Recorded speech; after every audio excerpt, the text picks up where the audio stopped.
Hello everyone. आज का ये जो वीडियो है ये सीनियर सिटीजन के लिए है, उनका फ्यूचर के लिए है। कैसे आपको रिटायरमेंट का पैसा मिलने के बाद उसको कैसे इन्वेस्ट करना है, कैसे आप कैलकुलेशन करना है, कितना आप रिस्क ले सकते हैं, किस हिसाब से इन्वेस्ट करने के से आपको बेनिफिट मिलेगा, इसके बारे में डिटेल में आज का वीडियो में देखेंगे। और आपकी वो 11 best investment option for senior citizen जो है 2026 में जो अवेलेबल है, उसके बारे में हम आज का वीडियो में बताएंगे। तो चलिए शुरू करते हैं आज का वीडियो। इसका पहले कि हम वीडियो शुरू करें, अगर आप अभी तक हमारा चैनल को सब्सक्राइब नहीं किया है तो प्लीज़ सब्सक्राइब कर दीजिए, ताकि आगे हम जो भी वीडियो बनाएंगे उसका जानकारी आपको मिलते रहेगा। ये देखिए, पहले बिफोर हम शुरू करने से पहले वीडियो को ये चीज़ हमको दिमाग में रखना चाहिए। Before investment things to be kept in mind. दिमाग में क्या रखना चाहिए? Security of money. हमारा जो पैसा है वो सिक्योर्ड रहना चाहिए। रिस्क कितना हम ले सकते हैं, कितना हम सिक्योर डिपॉजिट में रख सकते हैं, ये सब प्लानिंग करना पड़ेगा। उसके बाद आपको एक हेल्थ इंश्योरेंस डेफिनेटली करना है, क्योंकि हम सीनियर सिटीजन हैं। हेल्थ का हमको खर्चा ज़रूरी है, कभी भी कुछ इमरजेंसी हो सकता है। हेल्थ इंश्योरेंस पहले ज़रूरी है। आपको रिटायरमेंट का जो पैसा है, बजट है, उसमें से पहले हेल्थ इंश्योरेंस आपको करना ही है। उसके बाद आगे का सोचना है, प्लानिंग। उसके बाद एक विल तो डेफिनेटली आपको एक कर देना है, ताकि आपके बाद आपका जो प्रॉपर्टी है, संपत्ति है, डिपॉजिट है, वो किसके पास जाएगा, ताकि न कि आगे आपका जो बच्चे हैं झमेला में ना पड़े, उनको आराम से आसानी से सब कुछ हो जाए। इसलिए एक विल जरूर करके रखिएगा। और दूसरा, रिस्क, आप रिस्क कितना ले सकते हैं, रेगुलर इनकम आपको कितना चाहिए, और आप इन्वेस्टमेंट कितना करना चाहिए। दो ये इसके ऊपर बहुत सारा चीज़ डिपेंड करता है, जैसे कि आप पेंशनर्स हैं कि नहीं। अगर आप पेंशनर्स हैं तो आप इन्वेस्टमेंट ज़्यादा कर सकते हैं, और अगर आप पेंशनर्स नहीं हैं, ये आपका रिटायरमेंट में जो फंड मिला वही आपका जमा पूंजी है, तो ऐसे इन्वेस्ट करना चाहिए जैसे कि मंथली आपको जो इंटरेस्ट आया है उसमें आप आराम से चल सकें। और उसके बाद अगर आपका कुछ इन्वेस्ट कर सकते हैं तो कर सकते हैं, रिस्क लेके अलग जगह में। लेकिन आपको कुछ वैसे फिक्स रखना है, उसका इंटरेस्ट में आपको चलना है, अगर आपको पेंशन स्कीम नहीं है तो। और एफडी पर इमरजेंसी, इमरजेंसी के लिए सीनियर सिटीजन है। हेल्थ इंश्योरेंस पूरा कवर नहीं भी करता है, 20% आपको देना पड़ता है, कहीं कुछ परसेंट देना पड़ता है, और उससे भी ज़्यादा खर्चा हो गया तो उसीलिए आपको कुछ अमाउंट एफडी में रखना है इमरजेंसी फंड के हिसाब से। अराउंड आपका 1 साल चलने का जैसे फंड आपको एफडी में रहना चाहिए। कहीं कुछ भी प्रॉब्लम हो गया तो आप आराम से मैनेज कर सकते हैं। इमरजेंसी फंड भी रखना है। और डिपॉजिट जो करेंगे उसमें नॉमिनी करना ज़रूरी है। अब हर डिपॉजिट में नॉमिनी करना ही है, वो आजकल कंपलसरी हो गया, नॉमिनी होता ही है। और दूसरा चीज़, आपका जो भी डिपॉजिट है, जहाँ जो कुछ है वो एक लिख के रखिए। चाहे लिख के आप लॉकर में रखिए, घर में कोई जगह में आप जहाँ रखते हैं रखिए, लेकिन लिख के रखिए, नहीं तो अनक्लेम डिपॉजिट में चले जाता है। बच्चे को मालूम ही नहीं होता है कि आप कहाँ कहाँ क्या इन्वेस्ट किए हैं, क्या रखें, वो सब अनक्लेम डिपॉजिट में चला जाते हैं अननेसेसरली। इसीलिए उसको एक लिख के अच्छे से मैनेज करके रखिएगा उसको। ये सब चीज़ को आप ध्यान में रखिएगा। चलिए अभी देखते हैं कौन कौन सा इन्वेस्टमेंट स्कीम है। ये देखिए, पहले सबसे बेस्ट स्कीम सीनियर सिटीजन के लिए, सीनियर सिटीजन सेविंग स्कीम जो है वो सबसे बढ़िया इन्वेस्टमेंट है। आपको देखिए कौन कर सकता है, इंडियन सिटीजन कर सकते हैं। और इस इन्वेस्टमेंट लिमिट क्या है? Minimum 1000, maximum 30 lakh. पहले 15 लाख था, अभी ये 30 लाख हो चुका है। 30 लाख तक इन्वेस्ट कर सकते हैं उसमें। उसमें इंटरेस्ट अच्छा मिलता है। बाकी जो बैंक में आप डिपॉजिट रखेंगे अराउंड 7% मिलेगा, लेकिन इसमें आपको डिपॉजिट मिल रहा है 8.2% per annum, notified and revised quarterly the by the government. Tenure 5 year extended, और एक बार कर सकते हैं आप, 3 साल के लिए एक्सटेंड कर सकते हैं 5 साल के बाद। पे आउट, इसमें क्या है, आपको हर क्वार्टरली इंटरेस्ट आपका खाता में जमा हो जाएगा। अप्रैल, जुलाई, अक्टूबर, जनवरी में, फर्स्ट वर्किंग डे में एवरी क्वार्टर आपको इंटरेस्ट मिलेगा। अगर आपका पेंशन स्कीम नहीं है तो सबसे बेस्ट है ये। आपका जो रिटायरमेंट पैसा मिला उसका 30 लाख पूरा इधर ही रख दीजिए, क्वार्टरली आपको इंटरेस्ट मिलता रहेगा। उसको आप डिवाइड करके 3 महीना चलाना है, महीना में कितना कितना खर्चा करना है। तो बेस्ट स्कीम है। अगर आप कोई आपका रिटायर्ड हो गया, आपको 50 लाख मिला और आपका पेंशन स्कीम नहीं है तो 30 लाख तो इमीडिएट इसमें ही डाल देना है आपको। और हेल्थ इंश्योरेंस भी करना है उसके अलावा, और उसके अलावा और कुछ आप एफडी करके रखना है इमरजेंसी के लिए, क्योंकि इसमें आपका निकालना मुश्किल है, लॉक इन पीरियड रह जाता है। इसलिए आप उसको कुछ अमाउंट एफडी में भी रखना है। उसके बाद देखते हैं क्या है next scheme, RBI flexi saving bond. RBI का बॉन्ड एक है, उसमें भी आप इन्वेस्ट कर सकते हैं। उसमें रिजर्व बैंक का है वो, तो उसमें सिक्योर्ड है, पैसा आपका सेफ है। और इंटरेस्ट रेट 8.05 वो भी है। वो है एनएससी का जो रेट मिलता है उसके ऊपर 0.35% ऐड करना है। जब भी एनएससी का जो रेट होगा, नेशनल सेविंग सर्टिफिकेट में जो रेट होगा उससे 0.35% ऐड कर दीजिएगा। वही रेट इसमें रहता है आरबीआई फ्लेक्सी सेविंग बॉन्ड में। और ये आपको इंटरेस्ट मिलता है हाफ ईयरली, सेमी एनुअली, मतलब आपका जनवरी 1 एंड जुलाई 1 में आपको इसका इंटरेस्ट खाता में मिल जाता है। लेकिन इसमें भी लॉक इन पीरियड है, 7 ईयर का लॉक इन पीरियड है। तो आपको तो अगर पैसा लिक्विड चाहिए इमरजेंसी कभी, तो आप इसमें इन्वेस्ट नहीं कर सकते। 7 साल तक आपको लॉक इन पीरियड इसमें है। और मिनिमम 1000 कर सकते हैं, मल्टीपल ऑफ 1000। मैक्सिमम इन्वेस्टमेंट का कोई लिमिट नहीं है, मैक्सिमम कितना भी कर सकते हैं। 1 यूनिट का वैल्यू है 100%। तो ये आपको कोई चिंता करना नहीं है, फुल्ली सिक्योर्ड है। Only cheese lock in period, उसको आपको ध्यान में रखना है। और आपको इंटरेस्ट हाफ ईयरली मिलेगा, क्वार्टरली नहीं मिलेगा, मंथली नहीं मिलेगा। तो आप इसको ध्यान में रख के इसमें फिक्स कर सकते हैं। लेकिन इससे बेटर आपको SCSS है, SCSS स्कीम। उसके बाद इसमें वो भी सिक्योर्ड है SCSS। उसके बाद देखते हैं आपको फिक्स डिपॉजिट, सब fix FD in public sector bank. Public sector bank में भी आप एफडी कर सकते हैं, कोई चिंता नहीं है, सिक्योर्ड है आपका पैसा। पब्लिक सेक्टर बैंक डूबने का चांस बहुत कम है, नहीं है के बराबर है। तो लेकिन इंटरेस्ट रेट आपको अराउंड 7 के आसपास ही मिल रहा है अभी प्रेजेंट। प्राइवेट बैंक, बड़ा बड़ा प्राइवेट बैंक है, रिनाउंड प्राइवेट बैंक है, जैसे कि आपका HDFC, एक्सिस, ICICI, वैसे ही है कुछ है। उसमें भी आप इन्वेस्ट कर सकते हैं, रख सकते हैं डिपॉजिट।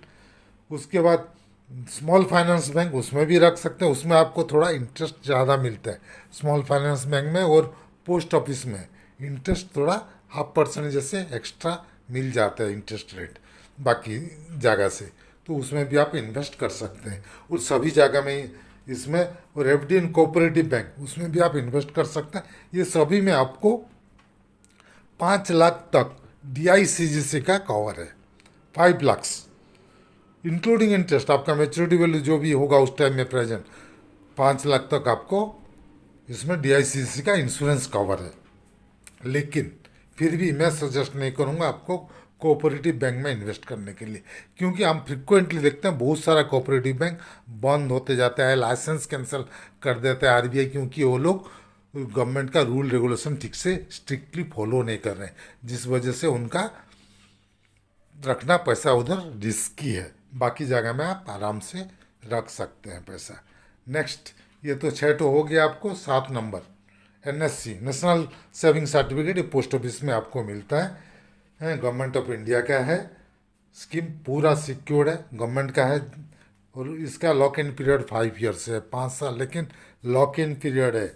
इंटरेस्ट करंट 7.70, इससे 7.70 से प्लस 0.35 करने से आरबीआई फ्लेक्सी में इंटरेस्ट रेट है। तो 7.70 पर annum compounded annually, 1000 in multiple of 100 thereafter. Maximum investment, no upper limit.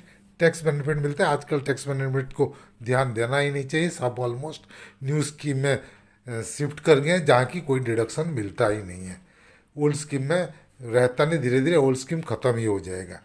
Next 7 के बाद 8, post office MIS, monthly income scheme. Monthly income scheme, monthly आपको इंटरेस्ट चाहिए, हर महीना में आपका खाता में इंटरेस्ट चाहिए और इंटरेस्ट रेट भी ठीक ठाक चाहिए। तो ये एक अच्छा स्कीम है, इधर आप इन्वेस्ट कर सकते हैं। स्कीम देखिए, interest rate 7.4 per annum, payable monthly. Lock in period 5 year, इसमें भी लॉक इन पीरियड है 5 साल का। Minimum 1000, 9 lakh for single account, 15 lakh पर जॉइंट अकाउंट। अकेले आपके लिए खोलेंगे तो इसमें 9 लाख तक डिपॉजिट कर सकते हैं। जॉइंट हस्बैंड वाइफ खोलेंगे जॉइंट करके तो 15 लाख, और हस्बैंड वाइफ अलग अलग करेंगे तो 9 9 18 कर सकते हैं। सिंगल और joint up to 3 adults. Account types, tax benefit का बात छोड़ दीजिए, अभी सब न्यू स्कीम में कर रहे हैं, कोई टैक्स बेनिफिट का इसमें होता ही नहीं, फ़ायदा ही नहीं है। तो चलिए आगे देखते हैं। नेक्स्ट 8 हो गया। 9 केबीपी, किसान विकास पत्र, ये भी गवर्नमेंट का है, फुल्ली सिक्योर्ड है, इंटरेस्ट 7.5 है। ये maturity period 115 months, 9 years and 7 month है। मिनिमम 1000, अपर लिमिट कुछ भी नहीं है, लेकिन लॉक इन पीरियड है 2 years and 6 month, 30 months, under specific condition. कुछ प्रीमेच्योर क्लोजर कर सकता है, कुछ कुछ कंडीशन है उसमें हो सकता है, otherwise lock in period 2 years and 6 month है, 30 मंथ्स का लॉक इन पीरियड है। ये है 9। ये सब जो अभी तक मैं बताया ये सब आपको सिक्योर्ड, पूरा एकदम सेफ है। लेकिन आपको इमीडिएट पैसा चाहिए तो एफडी में करना है इन्वेस्टमेंट, कभी भी चाहिए तो एफडी को आप क्लोज कर सकते हैं।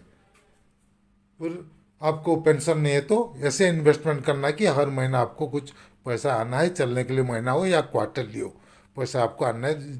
और क्वार्टरली अगर करेंगे तो SC/SS is the best scheme. उसके बाद देखिए number 10, gold and gold bond. Suppose आपका पास बहुत पैसा है, सपोज आपके पास 2 करोड़ है, रिटायरमेंट में मिल गया 2 करोड़, मतलब आपका सेविंग्स प्लस ये मिल के 2 करोड़ मिल गया, उस रिटायरमेंट बेनिफिट मिल गया।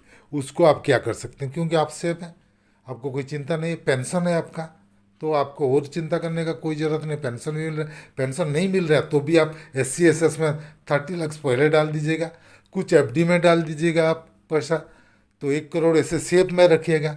बाकी 1 करोड़ जैसे आप को इन्वेस्ट कर सकते हैं गोल्ड में, इक्विटी में, ये सब में इन्वेस्ट कर सकते हैं।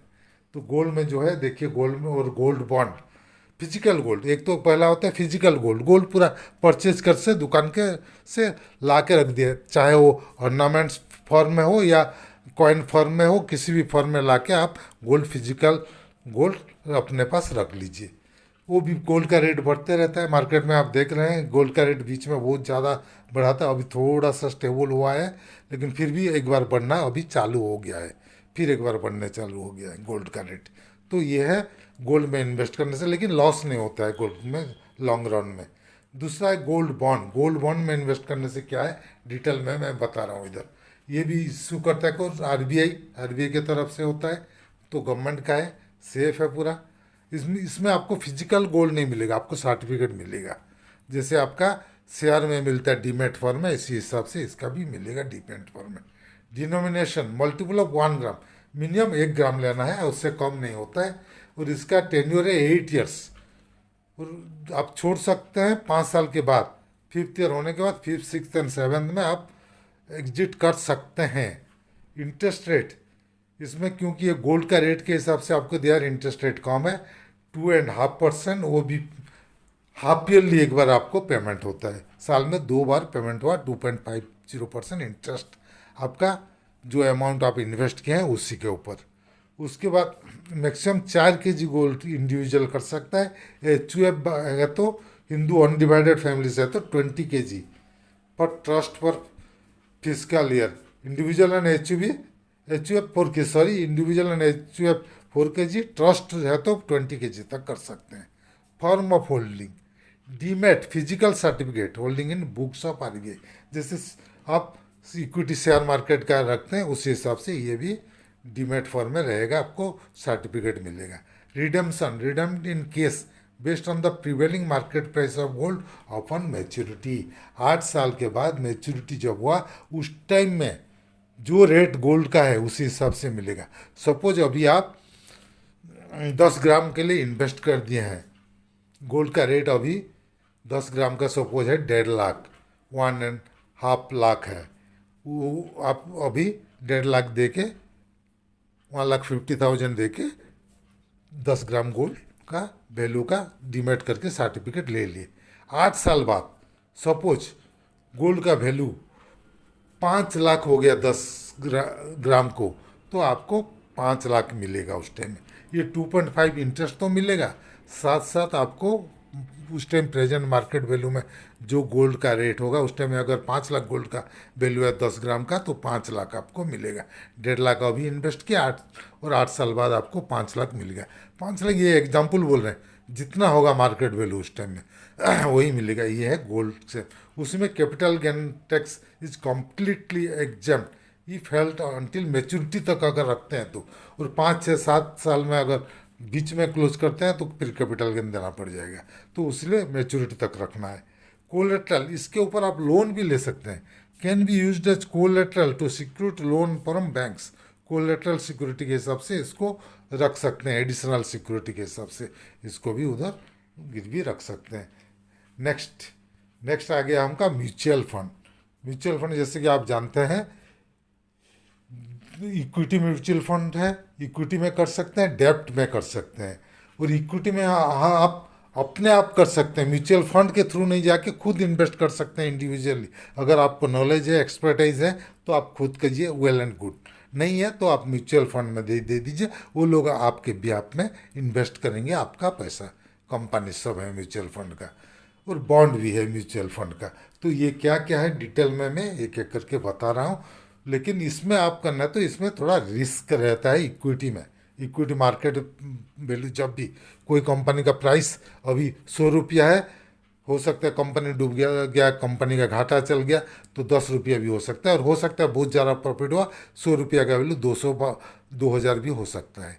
तो ये रिस्की है, हाई प्रॉफिट भी आ सकता है, लॉस भी हो सकता है। आपको अगर ऐसे पैसा है जिसको कि आप इन्वेस्ट कर सकते हैं इसमें, तो उतना ही अमाउंट इन्वेस्ट करना है, ज़्यादा इन्वेस्ट नहीं करना है। क्योंकि आप जितना स्पेयर कर सकते हैं, कुछ होगा तो भी आपको प्रॉब्लम नहीं होगा, अगर वो पैसा डूब गया तो भी आपको प्रॉब्लम नहीं होगा। तब आप इक्विटी में इन्वेस्ट करना है। डेब्ट तो थोड़ा इससे सिक्योर्ड है। चलिए दोनों में डिफरेंस दिखाते हैं। फीचर्स क्या है इक्विटी म्यूचुअल फंड एंड डेब्ट mutual fund. Primary underlying assets, equity share stock of listed companies, इसमें बॉन्ड लेते हैं आपका डेब्ट म्यूचुअल में, कमर्शियल पेपर, बॉन्ड, ये सब। Primary objective long term capital appreciation, wealth creation. Equity में अगर देते हैं, म्यूचुअल फंड के थ्रू करते हैं तो लॉन्ग टर्म में, और आप खुद करते हैं तो आप कभी भी क्लोज करके कुछ कर सकते हैं। Capital preservation, regular income, short term stability, उसमें रेगुलरली आपको इंटरेस्ट मिलता रहता है, रेगुलर इनकम आता है। Risk profile high to very high, equity में बहुत हाई है। मार्केट का वोलाटाइल कंडीशन, मार्केट का जो है सब्जेक्ट टू मार्केट कंडीशन के हिसाब से आपको रिस्क लेना है, हाई रिस्क है।